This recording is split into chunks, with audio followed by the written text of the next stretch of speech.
The Poor Man's Morning and Evening Portions by Robert Hawker. August 19th, evening.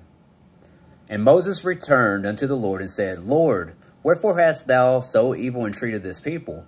Why is it thou hast sent me? For since I came to Pharaoh to speak in thy name, he hath done evil to this people. Neither hast thou delivered thy people at all. Exodus 5:22-23. My soul, ponder over the scripture and the history connected with it, and behold what a blessed volume of instruction it affords. The Lord sent Moses to deliver his people out of Egypt. He had heard their groanings and graciously promised to redress them. The people believed the Lord and bowed their heads, in token of their view of his love and their own happiness, which was now to follow. But behold, the oppression under which they groaned, instead of lessening, began to increase. In this state, they grew desperate and charged God foolishly.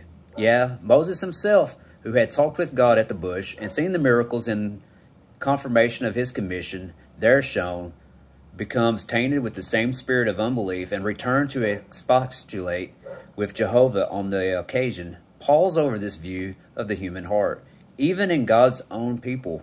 The sequel of Israel's history showeth that the Lord was pursuing one invariable plan for the deliverance of his people, as he had promised, and that there is no alteration in him.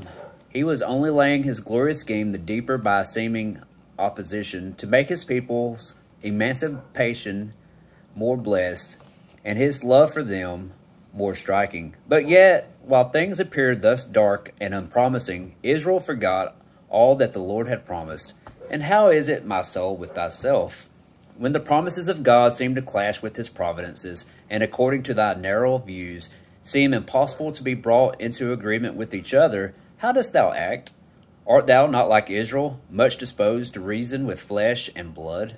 When the enemies of thy peace triumph and carry things, as Pharaoh did in this instance with Israel, with a high band saying, Aha, so would we have it. When unbelief creeps in, or a lust which thou hadst hoped was subdued breaks out afresh like some peccant humour of the body, when no answers are heard to thy prayers, and though thou art falling under some renewed temptation, yet there appears no hand of Jesus stretched forth to bring thee off and raise thee up. Say, my soul, under such dark providences, how dost thou conduct thyself towards the Lord?